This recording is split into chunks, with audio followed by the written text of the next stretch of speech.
Olá e bem-vindos! Hoje a gente vai investigar uma aliança muito poderosa que está, de acordo com uma análise bem recente, ditando as regras do jogo quando o assunto é a segurança das crianças na internet aqui no Brasil. E olha, antes de mais nada, é super importante dar o crédito. Tudo que a gente vai conversar aqui vem de uma análise fantástica da jornalista Sara Góes, lá do site Código Aberto.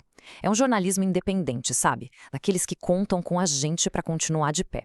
Então, se no final você achar que este trabalho faz a diferença, considere apoiar por Pix. A chave é código aberto, sem acento, tudo junto e sem acento, @gmail.com. Fechado? Beleza, vamos mergulhar nisso. Segurança de criança online é um debate que está pegando fogo, né? E no meio de tanta discussão, uma ideia parece ter virado quase um consenso: a de que a culpa, no fim das contas, é dos pais.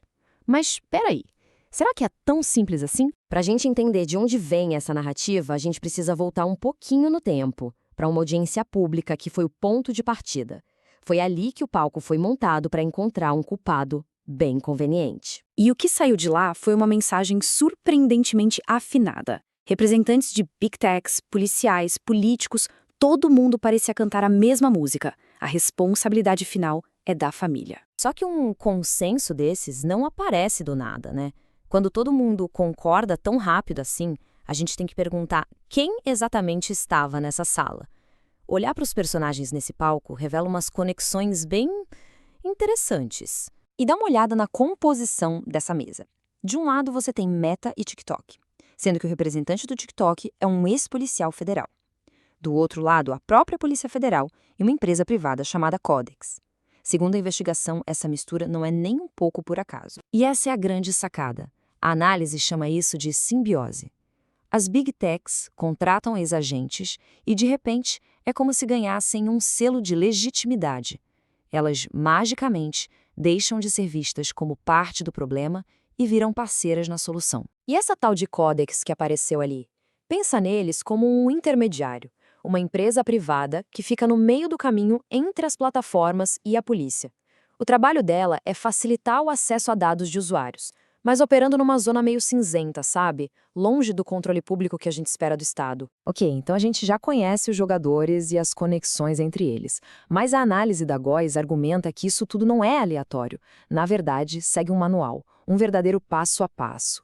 Vamos ver como ele funciona. Segundo a fonte, a estratégia tem 4 passos bem definidos. Primeiro, contrate ex-agentes para ganhar credibilidade. Segundo, se posicione como um parceiro que quer ajudar a resolver o problema. Terceiro, use uma empresa privada para fazer o meio de campo com os dados. E o gran finale, quarto, jogue sistematicamente a culpa toda no colo dos pais. E para a gente ter uma ideia da gravidade da situação, toda essa estratégia acontece enquanto o problema real está simplesmente explodindo. Um dado do Anuário da Violência que foi citado na própria audiência mostrou um aumento de mais de 30% nas denúncias de exploração infantil online. 30%! Então, aqui está o pulo do gato. Os casos estão disparando, a violência está crescendo. Mas na hora da discussão oficial, o foco é desviado. A conversa nunca é sobre a responsabilidade das plataformas. É sempre sobre a suposta falha dos pais. Uma contradição que chega a ser gritante. Mas essa tática de culpar os pais só funciona se a gente ignorar o elefante na sala, a própria tecnologia. Porque a análise mostra que o problema não está só no discurso.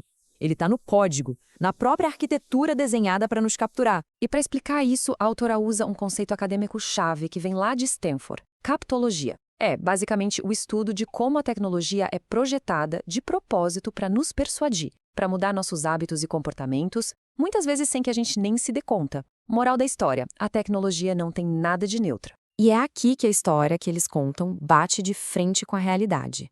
A narrativa pública diz: o problema é a negligência dos pais, a solução é vigiar mais. Mas a realidade técnica é bem outra. O problema é o design viciante que usa armadilhas, os dark patterns, para explorar nossas fraquezas de propósito. A melhor analogia para entender isso é pensar nessas plataformas não como praças públicas, mas como cassinos.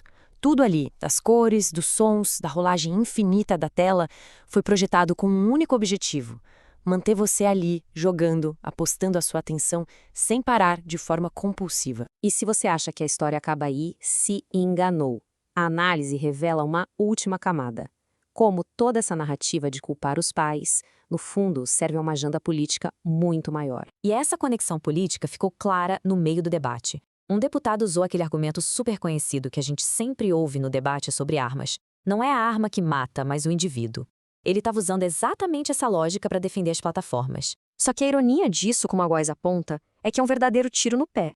Porque no momento em que você compara uma plataforma digital a uma arma de fogo, você está, na prática, admitindo que ela é uma ferramenta extremamente poderosa e perigosa. E o que a gente faz com ferramentas perigosas? A gente regula. E regula de forma bem rigorosa. E o buraco é mais embaixo. A análise mostra como alguns políticos usaram a segurança das crianças como um cavalo de Troia para atacar o Supremo Tribunal Federal, o STF, misturando tudo com um discurso anti-regulação e de ataque às instituições. Então vamos amarrar as pontas. O argumento central da análise é este. Culpar os pais não é um erro. É uma simplificação maliciosa e deliberada. Prender a nossa atenção não é um acidente. É o modelo de negócios deles. O design viciante foi feito para isso, para explorar nossas vulnerabilidades e gerar lucro.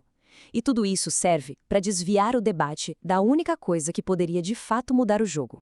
Uma regulação de verdade para as plataformas. Isso tudo nos traz a pergunta final. Depois de dar essa espiada por trás da cortina, de entender toda essa teia de interesses apontada pela análise, a questão que fica é: o foco da regulação deveria estar nas famílias ou nas arquiteturas bilionárias que são projetadas para capturar a nossa atenção?